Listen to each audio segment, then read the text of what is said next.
Good evening, Fernwood. It is your multifaceted multitasker, Neil, and it's time for us to take a multi-dimensional view of another episode of Mary Hartman, Mary Hartman. We are watching episode 277 from April 26th, 1977.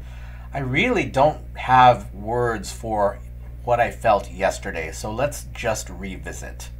We start with Tom Hartman in jail looking into the face of the man who once tried to get between him and his wife Mary, Dennis Foley. And immediately Tom is incensed, wondering why Dennis Foley is in Fernwood in the first place after having an affair with Mary Hartman and also leaving her sister Kathy Shumway with a baby on the way. And Dennis says that he has had some adventures that he doesn't want to talk about, but that he wants to come to Fernwood because it's a small place and he wants a quiet life again. And Tom, who has been worried about Mary's vulnerability while he is locked away in jail, insists that Dennis do nothing to see Mary.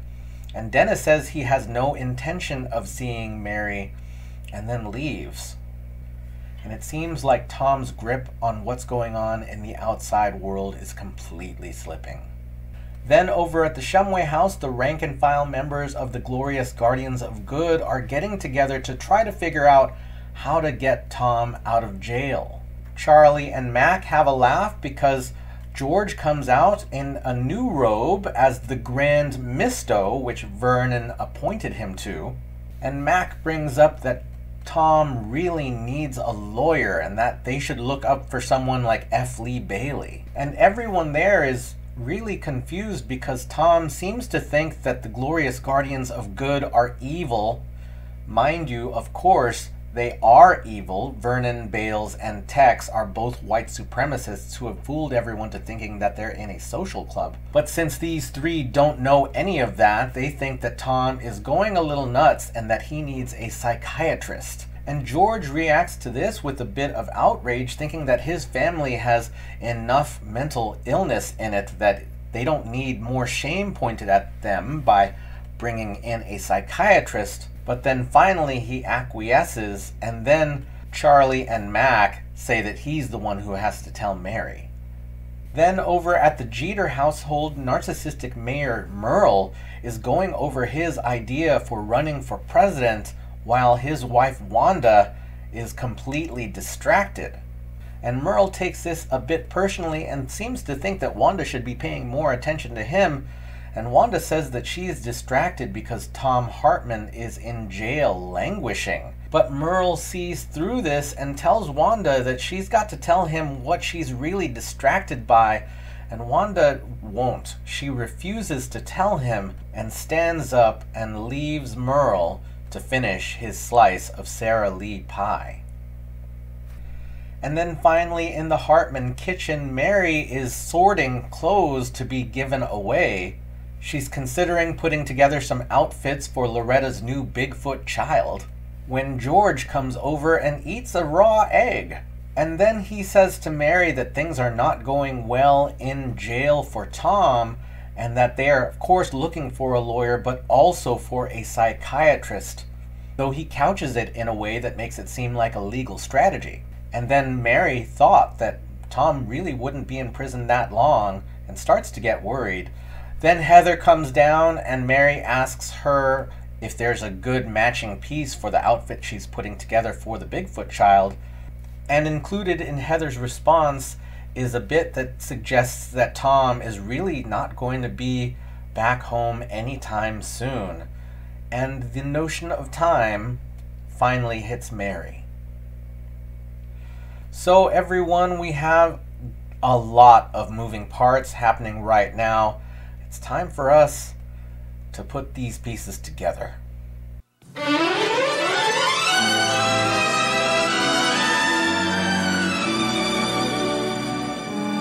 Mary Hartman! Mary Hartman! Gentlemen,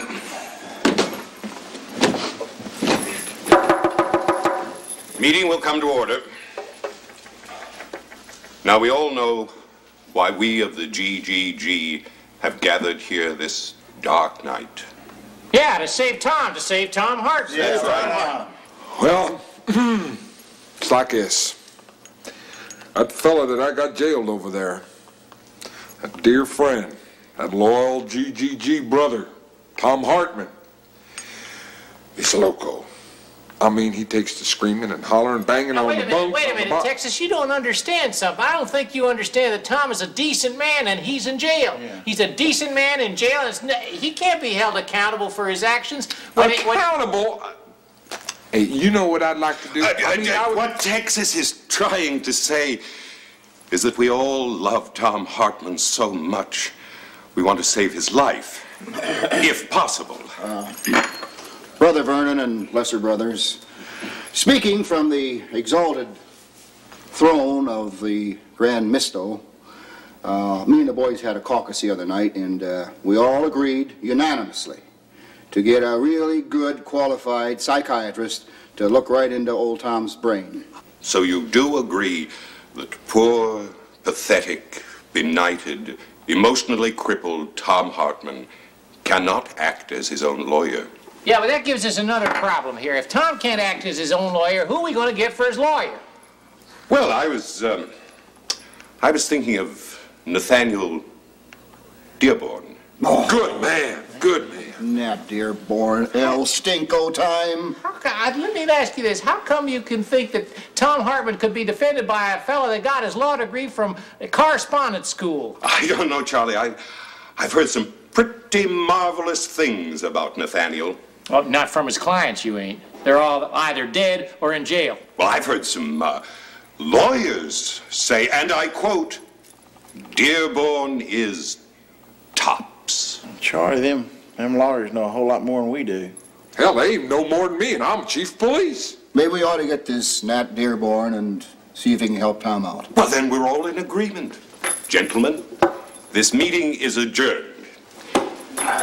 But who are we? The glorious guardians of good. Again. The glorious guardians of good. Again. The glorious guardians of good. Again. The glorious guardians of good. The glorious guardians of good. The glorious guardians of good. If we get that fool Dearborn in charge of the case, we won't have to soil our hands getting rid of Tom Hartman. I don't know. I think I still ought to go in there and shoot him. Honey, we're home. Darlings, how are you? I made some cookies for y'all to have. Well, I guess we need some. Watch out! Watch out! Careful, baby. Lord. Ow! Be careful, Charlie. Oh. Poor little old darling. Poor, desperate, grabby little darling.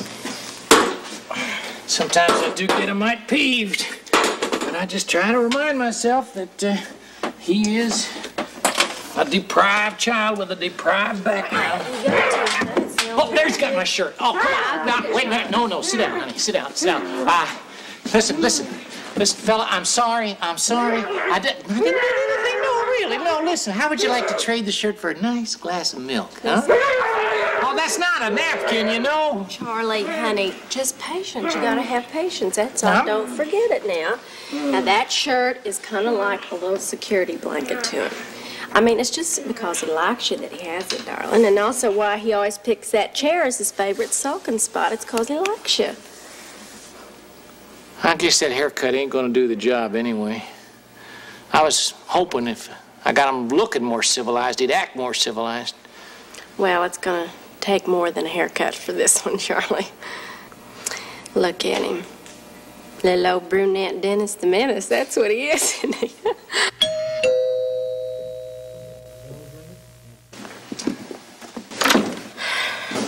Hello, Loretta. Well, I'll be hog-tied. Well, I trust that won't be necessary. Well, speak of the devil, that's what I always say. We was just talking about Dennis the Menace. Hello, Charlie. May I come in? I'm here on a little complaint. Yeah, come on in. Is that the boy? Mm-hmm. Hello.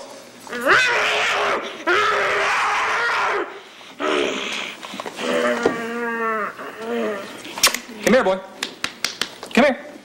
Come here, boy. That boy. Sit. Good boy. Now, stay out of Chester's yard. Okay? Good. Is this the little guy who's causing all the ruckus at Fernwood? You know, if you ask me, Fernwood ain't seen nothing yet. Yeah. And the town's practically fallen apart since I've been away. Like Tom Hartman.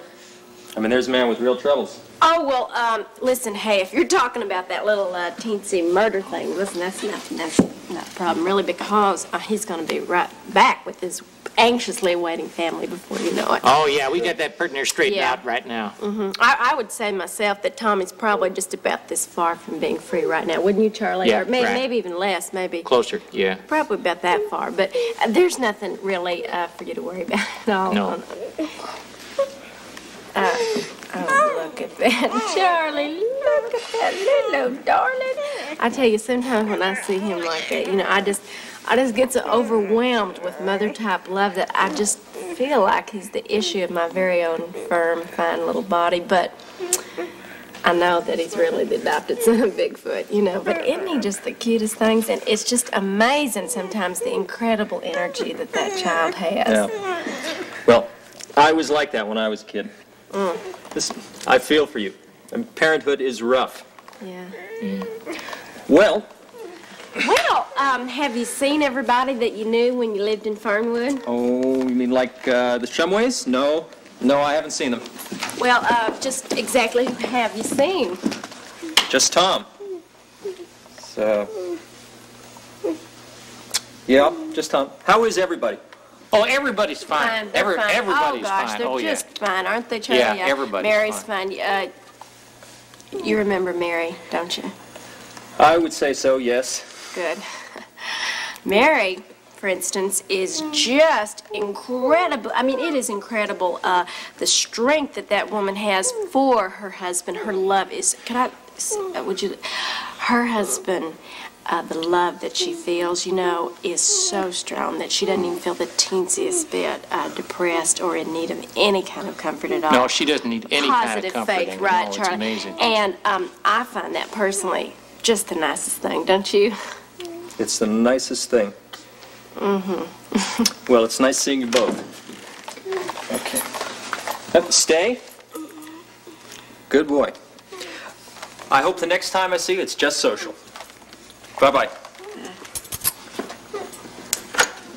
Does Mary know? I don't know, Charlie. But if she don't, hon, I mean, I feel, you know, as her best friend, it's my duty to tell her.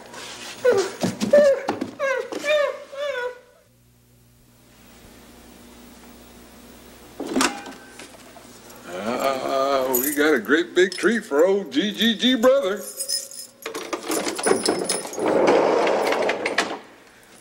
Don't get him too stirred up now.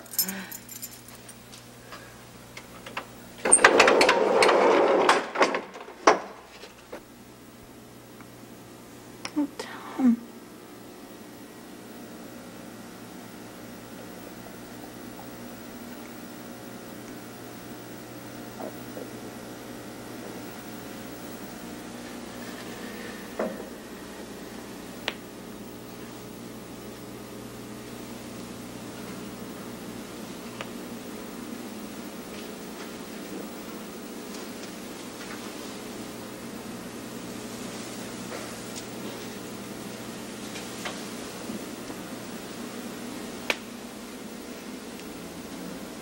Right, just leave that stuff where it is, okay?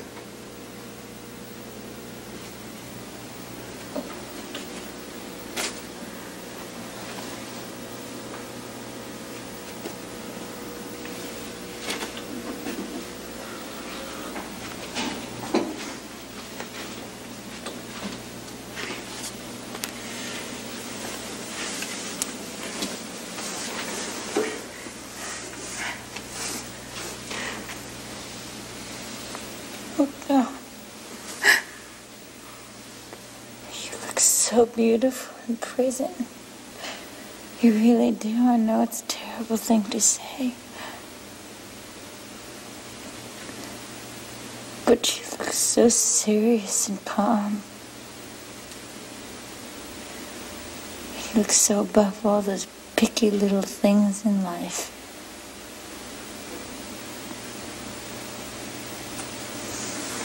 You know, like cleaning your room.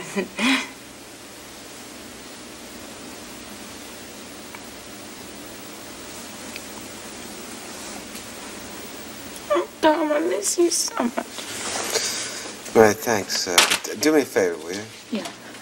What do you want me to take these shirts home, or do you think maybe I should do them right in the little sink? No, man, Here. down. I just want you to put the shirts and stuff down, okay? Just leave them where they are, where I can find them, all right?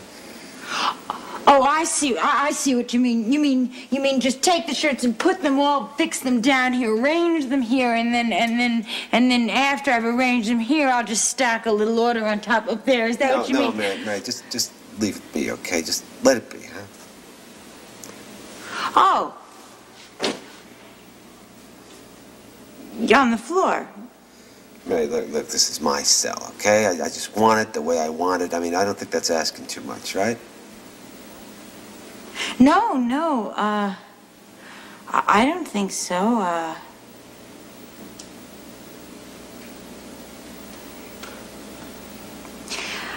I just kind of thought that, you know... Come on, Mary Jesus! Will you stop it now? Jeez! I'm sorry. I'm really sorry. Ah, jeez. I'm sorry. It's just that look, just leave it be, okay? Just leave it be. It's just... Leave it! Please!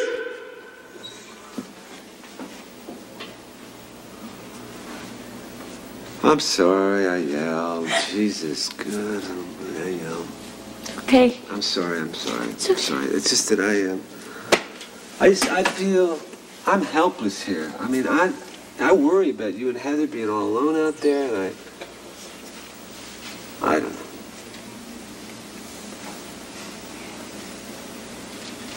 Okay, tell me. Have you seen him yet or not? What? Come on, you heard me. Have you seen him yet or not? Seen who? You don't know? No. Who? Nothing. Nobody. Nobody. Just. Hey, let's talk, okay? About about maybe people in the neighborhood, like mailmen, cops. Oh! Oh, Tom, you know what? What? The Save the Tom Hartman Committee has come up with the money for a psychiatrist for you. And I really wanted to be here with you when you found out so that you wouldn't get too afraid or anything like that. So you want me to see a head shrinker, huh?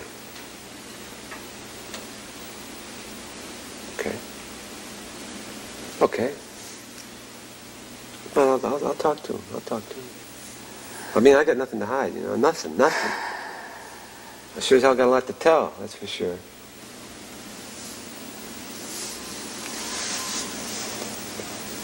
So, visiting time about up, huh? What? I said visiting time about up, huh? No. I think we still have like 20 some odd minutes to go. So I could check, 20 some odd minutes, I think, to go.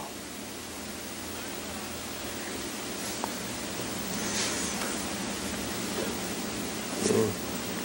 20 some odd minutes to go.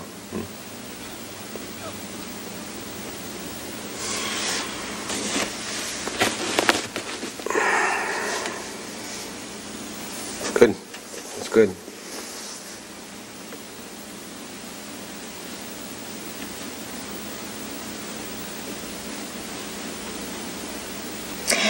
I was thinking, When I get home, I can wash the washable blankets so that they can be drying during my afternoon visit here at the jail.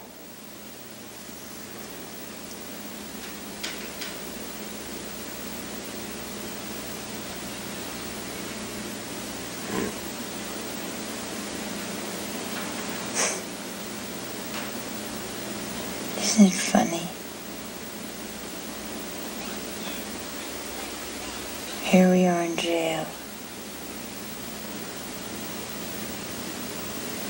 And it seems just like breakfast at the kitchen table.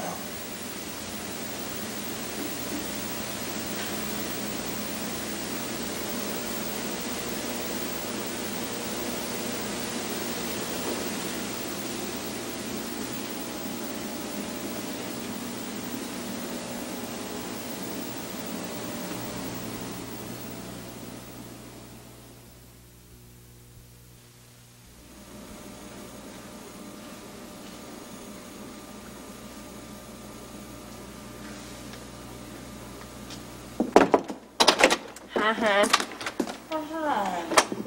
Oh. Well, Mary, you know, if you're redecorating, hun, you might consider a little professional help like this month's family circle. Oh, no, Loretta, this isn't for me. This is for Tom. It's just that his cell is so depressing. I was just trying to think of ways to, cheer it up a little. Mary, that is so sweet. You're always thinking of Tom, hun. You're just so nice. See, like this convertible sofa here, this would be just perfect. It's just too big. Darn. Well, here, hun, and thank you so much anyway. Oh, you mean your little child didn't like Heather's little outfit? Oh, no, Mary. The fact is, if he could talk, he'd probably be so grateful for it. But we decided it's just a mite feminine. But, see, Charlie and I don't want to, cause any confusion of that kind. Well, what confusion? Mary, can I possibly ask you a question to see if perhaps you... Do you mind if I put my feet up here? No, go on both thank of them. you. Put both. Thanks. I was wondering if you would consider the possibility of the likelihood that you might be seeing, other men whilst Tom is in jail. I never would. Mary, don't say never, hon, because, well, you did path that little, rather cross that little path once before, if you'll remember with that guy. Oh, yeah. What was his name? Sergeant Foley. Dennis, Yep. Yeah. Of course, that was probably just one time. Yeah, just that one time, and then I had a breakdown. Yeah. Right. Well, anyway, the question is, that I wanted to ask you is, let's suppose that, Tom was in jail, and then that other guy, what was his name? Sergeant Foley. Dennis, right? Yeah. Well, let's suppose that he just happened to, come into your life again. Oh, Loretta! Do you know what Tom needs? He needs a combination magazine and underwear rack. Come in. Oh, I hope I'm not disturbing you. Oh, no, not at all. Come on in, lie down. Come on. That's okay. You can leave your shoes on.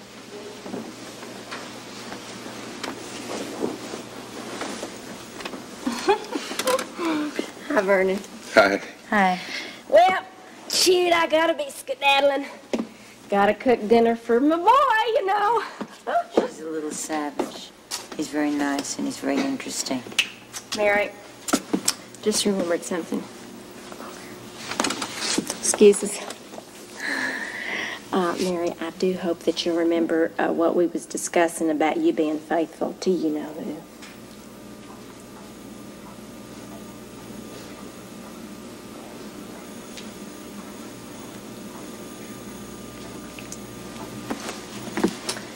Bye.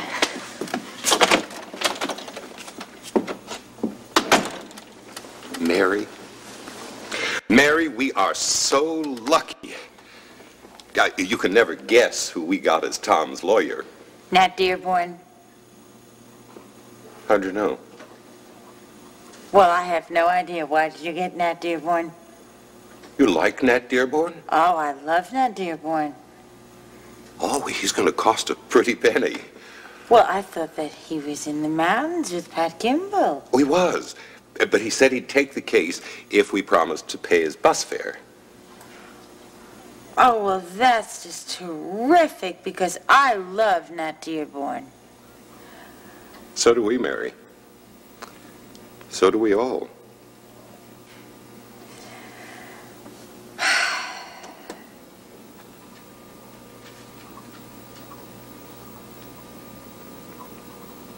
None of this stuff's gonna work in Tom's cell.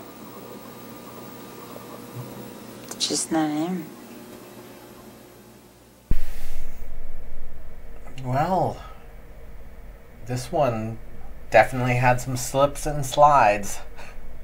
And we start in the break room with the GGG having another meeting, and Vernon and Tex really, they're trying to keep the other three on the thought that Tom is incompetent. Charlie exclaims that Tom is a good person. You know, someone has mental health issues, that doesn't mean that they're bad. It was seen very differently in the 70s. So the fact that Tom is getting a psychiatrist from these three is an indication that they're not confident in him, but people need mental health guidance. That's not what the point of the scene is, that's just my reflection on it. And in the 1970s, it was certainly seen as shameful to be getting help. And then Vernon brings up that they have a lawyer, and it's Nat Dearborn, who was Pat Gimbel's defense lawyer, right? I would take it as a good sign that Pat is free. It took some evidence that came from a surprising place to get there, but Pat is actually free if Nat has the right information. He seemed to be successful. However, Vernon has him there because Nat is seen as incompetent himself. Clearly, Tex and Vernon are pretty close to the same page of wanting Tom out of their hair, though Tex differs in that he's willing to murder Tom to make that happen. Probably not a good thing when you are the chief of police and the person's in jail, but it's Tex. He's as smart as everyone thinks he is. And then we are at the Haggers with Loretta and Charlie just struggling to keep this feral child who now has a haircut because Charlie thought that it might calm him down a bit. And they get a surprise visit from Dennis Foley, who is there on official business, and in this case seems to have a really good hand at how to handle this child. Like, this is the calmest I've ever seen this kid, and all it was Dennis being firm the way you might be with a dog. Apparently, Dennis remembers growing up this way, so this is something that is surprising. However, on Loretta's mind is the immediate thought that crossed my mind is, Dennis, are you going to stay out of the way of Mary? That's the subtext of what Loretta is getting at. She couches it in so many layers of, fabric before you can actually see it, but she's certainly hinting that Mary should be stayed away from. She even goes to the extent of lying that Mary is not lonely and doesn't need help. It's clear to everyone in this show that Mary is really in pain right now. But Loretta is certainly on the side of keeping marriages together. That's something that she has held throughout this series, that if there is a committed relationship, you don't step in between it. And that's what Loretta is looking to cut off, and we'll see her again soon. But before then, we're going to see someone else's point of view on Dennis.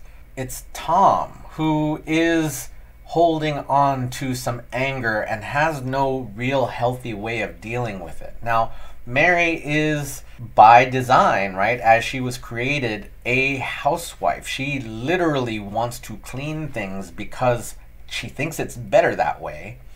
And Tom has his cell looking like a hovel, which, you know, I'm surprised he has that much stuff in the jail in the first place, but that's neither here nor there. Mary wants to clean it up, and Tom bites her every time she tries, which, for me, as a person who understands not wanting people to clean my stuff up, I get that. On the other hand, I can see Mary's side of just wanting to help and feeling hurt.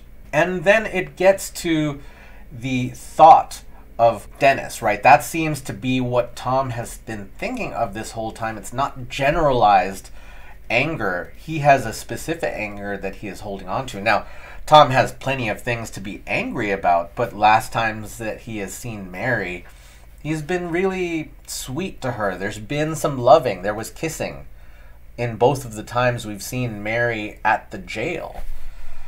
But now he's holding on to some rage. And it's not pretty. And it's clear that what he's thinking about is Dennis. He doesn't say it out loud. Mary has not seen him, but other than people asking her sideways about it, Mary should have no clue that Dennis is there. The scene ends on somewhat of a sad note, right? Because after sort of the discomfort of this scene, Mary remarks how much it feels like being at the breakfast table, which says to me that she feels this way normally. And that's a pretty problem place to be. Of course, then we are back with Mary at the Hartman kitchen in a surprising way. There's a fold-away bed that has been put out in the proper kitchen, and she tells Loretta that she's trying to test it out so that she can improve Tom's lot. And Loretta has come to do her angle on the Dennis question. She's certainly being very careful about it because Mary has no idea what anyone is talking about at this point, which is somewhat of a relief. As I mentioned, Loretta wants no one to get in the way of a committed relationship, and she even thinks that Mary may look him up, but that's not an idea that is currently in Mary's mind. It's an idea that's in Tom's mind. It's an idea that's in Loretta's mind, but Mary is just thinking about making Tom's life better, which, to be honest, Tom doesn't want her to be thinking, but you can't help how you feel. However, Loretta really digs into the question of Dennis without mentioning that he is in Fernwood now. She finds a way to make sure how Mary is feeling, right? She's testing Mary to see if she would react to Dennis's name, and for Mary, it is really an offhanded memory. Then Vernon shows up and crawls into bed with Mary and Loretta, and as that happens, Loretta takes off and reminds Mary about being faithful in marriage, as she happens to be in bed with a man that is not her husband. That was a ticklish moment for me, because I could see Mary thinking, like, why would I sleep with Vernon? I'm glad at least that there's really no connection between Vernon and Mary. And then Vernon brings up the lawyer Nat Dearborn, who Mary is happy to hear about, because I think as far as Mary is concerned, her friend is not on death row anymore. Nat probably did a great job. Hearing Vernon describe it, right, Mary remembers that Nat went off with Pat to the mountains. I forget where they went exactly, but they were off to work for abused wives, right, to work for to empower survivors of wife battering. That was what they went off to do. But that Nat would take this job, right, to take this case if they paid his bus fare, which is like a pretty low bar, and it makes me feel like Nat's not doing too well, which, you know, it's fiction, right? But it makes me feel like Nat's not doing too well in terms of getting money, right? That's where we are. And he's not doing lawyery things in the way that he was, I guess. So we don't really know how Pat and Nat are doing out in the hills. So as far as Mary is concerned, it's good news that Nat is coming to take the case. And since Vernon thinks that Nat is really incompetent, it's very good news for Vernon too.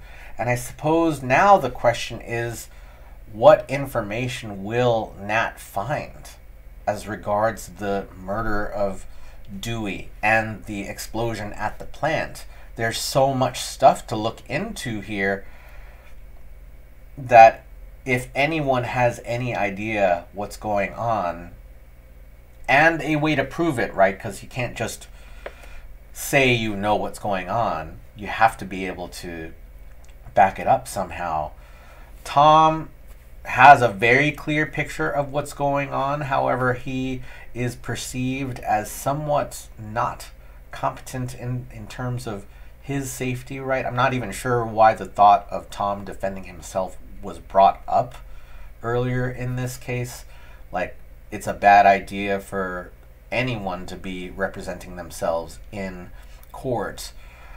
But if Tom can get across some of the things that he knows to Nat, that's good. And I really want to see the GGG completely wiped off the face of the earth. But it starts with Tom somehow saving his own neck. So everyone, that was, wow, a Tuesday episode of Mary Hartman, Mary Hartman. Thank you so much for watching with me.